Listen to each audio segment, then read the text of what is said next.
দোস্ত দোস্ত, একটা মেয়েকে অনেক ভালো লাগছে, ওকে ইমপ্রেস করার মতো একটা পিক আপ লাইন বলতো। সবাই বলে ন্যাড়া বেলতলায় একবারই যাই, কিন্তু সেই বেলতলায় যদি তুমি থাকো তাহলে আমি বারবার যেতে চাই।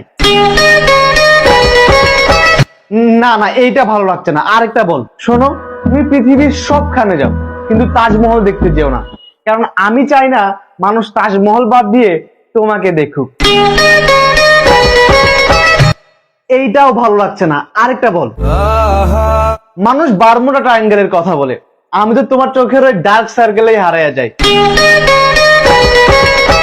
দোস্ত, এগুলো একটাও পছন্দ হচ্ছে না, আরো সুন্দর থেকে বল।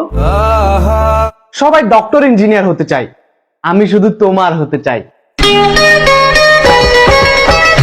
না না, এইটাও ভালো লাগছে না। না ভাই, আমি আর বলতে পারবো না। ভাই ভাই প্লিজ, আরেকটা জাস্ট। আচ্ছা, যারা বাংলা পড়ায় তাদের ডাকা হয় বাংলা টিচার, আর যারা ইংরেজি পড়ায় তাদের ডাকা হয় ইংরেজি টিচার। তুমি তো প্রেমে পড়াও, তোমায় কি নামে ডাকবো? দোস্ত, এটাও ভালো লাগছে না। ভাই, আমার আর পিক আপ লাইন বলা লাগবে না, তোর পিক আপ লাইন তুই বানা, আমি যাইতেছি। আচ্ছা দাঁড়া দাঁড়া, লাস্ট, এটাই ফাইনাল, আর বলতে হবে না।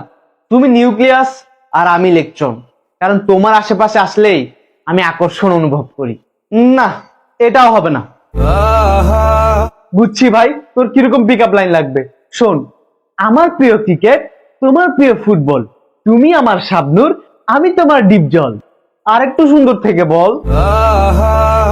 হে মিস, আমরা কি বন্ধু হতে পারি? এইটা জোস হয়েছে, এইটা জোস, এইটা সেরা, এইটা দিয়েই কাজ হবে।